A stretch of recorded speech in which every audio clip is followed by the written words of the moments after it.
일상의 소소한 행복을 전해드리는 소소공방입니다. 최근 국내 반려동물을 키우는 인구가 1,500만 명을 넘어섰다고 합니다. 그래서 덩달아 수의사 인기도 높아지고 있다고 하는데요.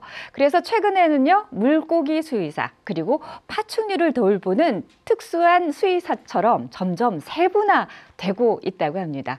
오늘 소소공방에 만나볼 손님은요, 뜻밖의 대상을 전문의로 하는 수의사 한 분을 모셔서 이야기 나눠보도록 하겠습니다. 먼저 그분을 화면으로 만나볼까요?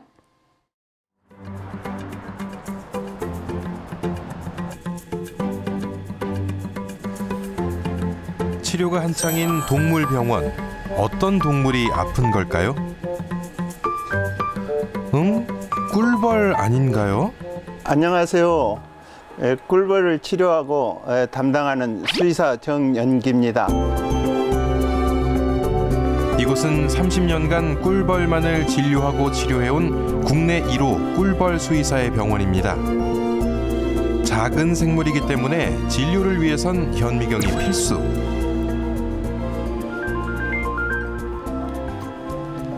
네, 박 선생님이세요. 네. 꿀벌에 뭐 문제가 있다고요? 지금 출발할게요. 선생님, 어디 가시는 거예요? 예, 계룡에 벌 키우시는 분이 좀 아달락해서 그쪽을 가고자 출발합니다. 꿀벌 진료는 대부분 왕진으로 이루어집니다. 모든 답은 현장에 있다고 하죠.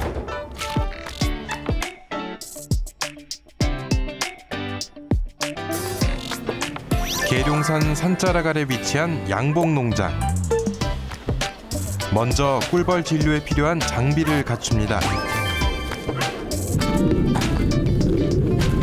안녕하세요. 잘 계셨어요?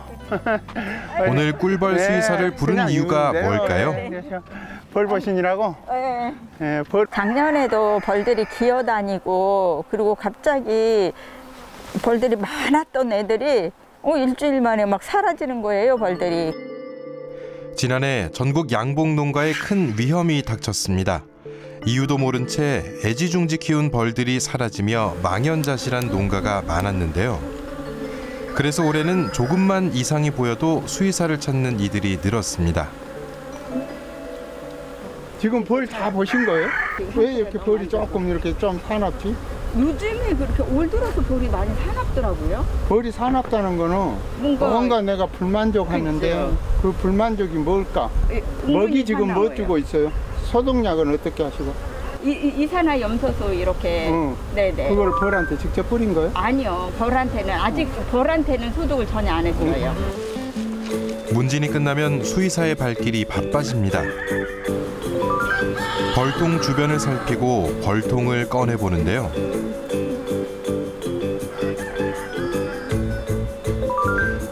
냄새를 맡는 건가요? 진단 방법이 좀 특이하네요.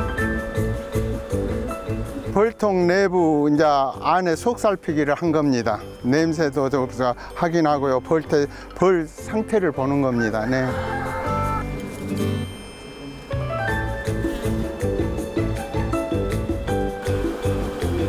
벌통을 꼼꼼하게 살피더니 꺼내든 건 귀개입니다. 저한테는 이제 보든 보면 귀개인데 저한테는 의료기구죠. 이 의료가 벌 방에요 있는 가건물을 채취하기 위해서 귀개를 꺼낸 겁니다. 애벌레가 자라는 방을 살피는 것은 꿀벌 진료의 기본.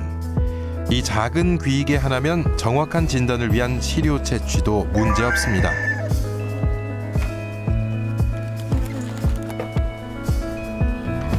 이렇게 작은 꿀벌이 걸릴 수 있는 질병이 다양하다는 사실 아시나요?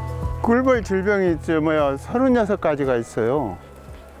그런데 우선 세균성 질병에서는 부저가 있고요. 미국 부저, 유럽 부저 이렇게 해서 6가지가 있고요. 또 진균성이요. 곰팡이에서 일어나는 게 백무병이 있고 석고병이 있고요. 꿀벌은 무리 생활을 하기 때문에 질병이 한 번 발병하면 큰 피해로 이어질 수 있습니다. 그래서 더욱 전문적인 진단이 필요한데요.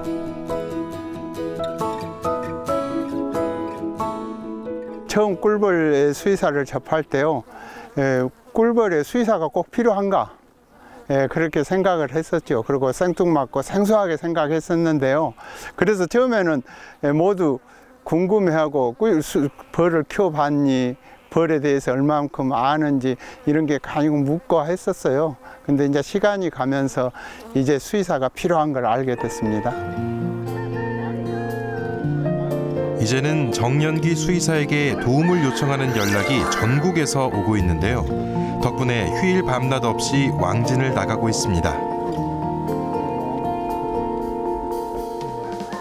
우리가 감기 걸렸어도 처음에 바로 잡으면 더 많은 병으로 이렇게 나아가는 것을 우리가 예방할 수 있는 것처럼 수의사 선생님 계셔서 바로 진단받아서 처방하고 나아가면 훨씬 그게 좋잖아요. 그래서 반드시 필요한 분이다라고 생각을 해요. 예사롭지 않은 눈빛으로 벌집을 살피는 수의사. 뭔가 단서를 찾았나요? 여왕벌 유무를 본 겁니다. 여왕벌이 있는지 없는지. 만약 여왕벌이 없다면 그 벌통은 이제 문제가 있는 거잖아요. 그리고 또 여왕벌이 있는데 산란이 잘 나가는지 안 나가는지 이런 걸 봅니다.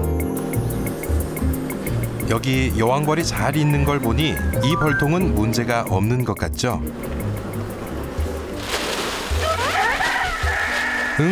이건 또 어떤 진료일까요?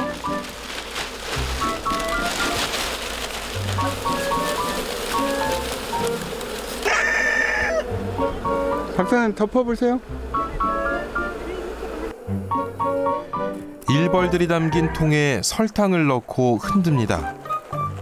벌 몸에 만약에 진드기가 있다 합시다. 그러면 떨어져요. 그 떨어지는 상태를 가지고 이 벌 전체에 진드기가 얼마나 있다. 그래서 예를 들면 100마리에 2마리 내지 3마리 있으면 약을 굳이 할 필요가 없고요. 이제 더 많으면은 7, 8마리 많으면 이제 진드기 구제를 해야죠. 떨어졌네요. 어디요? 어디 있나요? 아, 여기 있네요. 자, 이렇게 해서 벌을 다시 볼통에다 돌려주는 거예요. 다행히 진드기 진료는 이상 없다네요.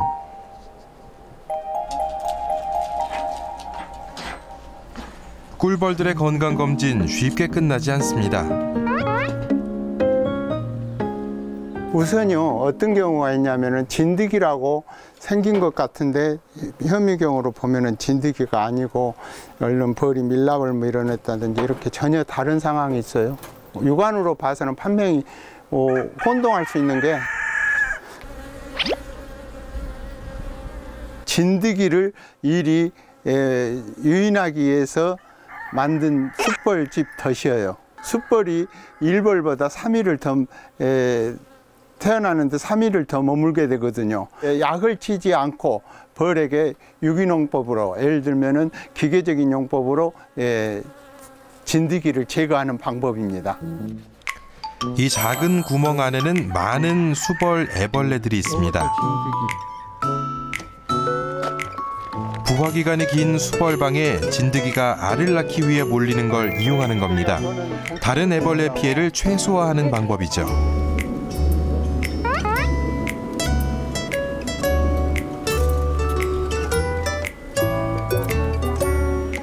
벌통 주변에 겨다니거나 마비된 벌이 있기에 그걸 실험실 검사하기 위해서 채취했습니다.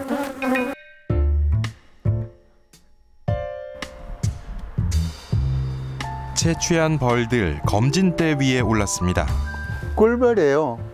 예관상을 실체 현미경으로 살펴보는 겁니다. 지금 보았던 부분은 혀 부분인데요. 일반적으로 공장에서 우리가 혀를 내밀고 죽으면은 약물 중독이라고 이렇게 많이 생각하는데 사실적으로 못 먹고 죽었을 때도 혀를 내밀고 죽습니다. 겉으로 확인할 수 없는 질병에 대한 검사도 필요한데요. 검사에 필요한 검체를 채취한 뒤 정밀 분석에 들어갑니다. 이 기계는 꿀벌들의 유전자를 분석해서 바이러스성 질병 유무를 판별합니다.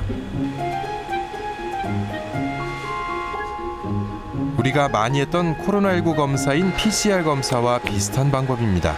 전부 다 이제 장착이 됐어요. 이제 지금은 기계가 이제 전부 다 분석하는 거예요.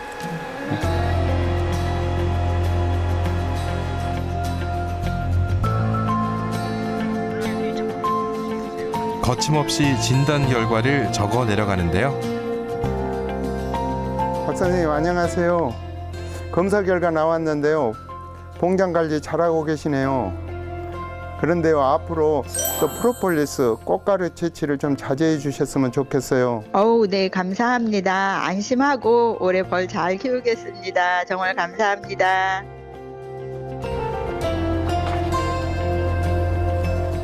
양봉인들이 이제 경우에 따라서 이렇게 제 지도를 받고 꿀벌이 이제 치료가 되고 해서 새로운 방법을 알았다고 격려해 줄 때가 가장 뿌듯합니다.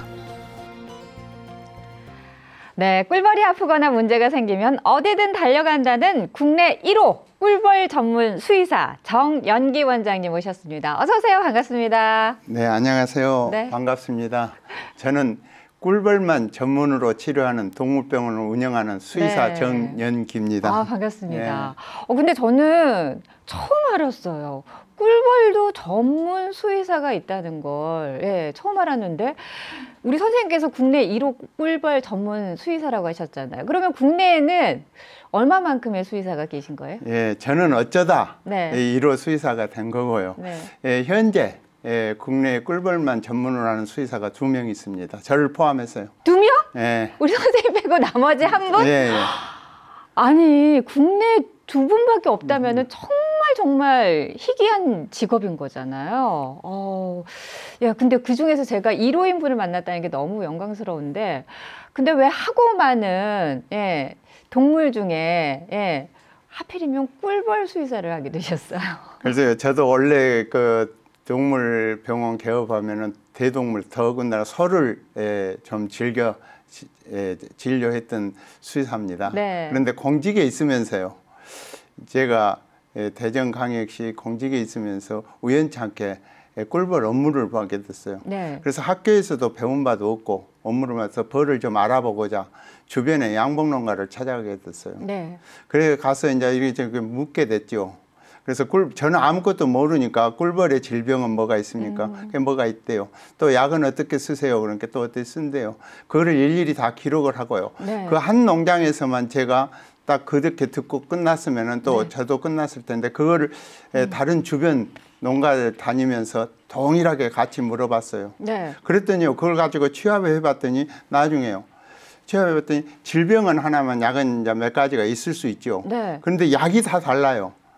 질병은 하나니까 감기 처방이야, 감기 약이 다 다르다는 말씀이랑 네. 똑같은 거잖아요. 예, 다 다르서 왜 이게 다를까? 그래서 저는 이제 거기서 이런 생각을 했죠. 여기는 올바른 지침이 없다. 그러면은 이 지침을 한번 알아봐. 이렇게 시작한 게 꿀벌 수의사가 된 겁니다. 그러기를 이렇게 30년 넘게. 예, 처음 시작한 건 그렇게 됐고요. 네. 동물병원 개설한 지는 이제 10여 년 됐고요. 아, 그렇습니다. 아니, 근데 요즘 꽃도 한창 많이 피고 꿀벌들이 부지런히 많이 움직여야 되는 시기잖아요. 그러면은 선생님도 같이 바빠지는 시기 아니신가요? 반대로요, 양봉인들이 꿀 따려고 할 때는 네. 저는 한가해요. 그래요? 그렇지 않아요. 바쁘고 하니까 네. 벌들도 강하고 이제 움직이는데 제가 그렇게 한가하고 오히려 양봉인들이 또 한가할 때는 저는 바빠요. 왜냐하면 이제 질병 벌 관리도 해야 되고 또 네. 교육도 받아야 되잖아요. 그런데 몇 년 전부터 제가 이렇게 한가해야 할 시기에 네. 조금 바삐 양봉농가를 불려서 찾아다니고 있어요. 저도 그 말씀에 어느 정도 충분히 이해할 수 있는 게 요즘 뭐 저희 방송 보면은 뉴스 보면은 꿀벌이 사라진다. 갑자기 꿀벌이 원인 모를 병에 걸려서 집단으로 폐사했다. 막 이런 기사를 접하게 되거든요.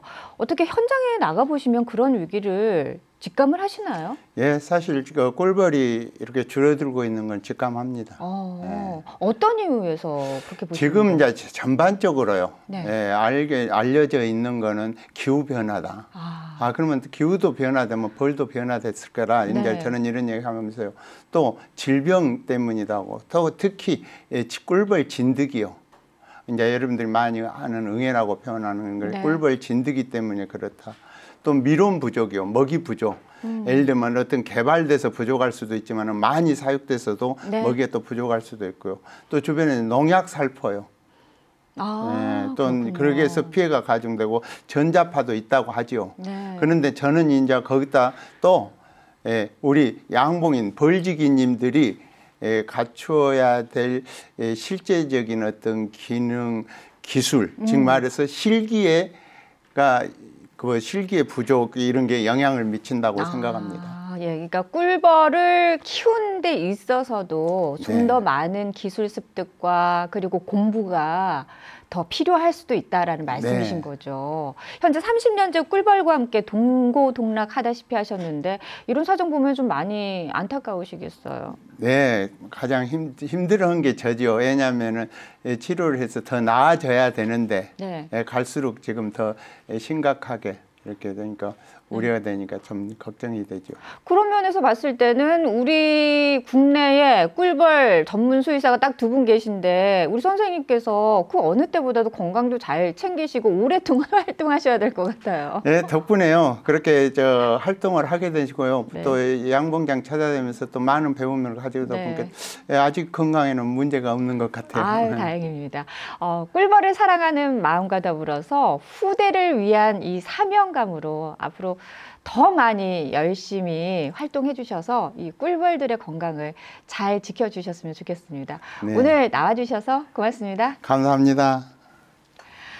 일상 속 소소한 행복을 전해드리는 소소공방. 오늘은 30년째 꿀벌과 동행하고 계신 꿀벌 지킴이 정영기 원장님과 함께 해봤는데요. 전 세계 100대 식량 중 70%가 꿀벌이 없으면 열매를 맺지 못한다고 합니다.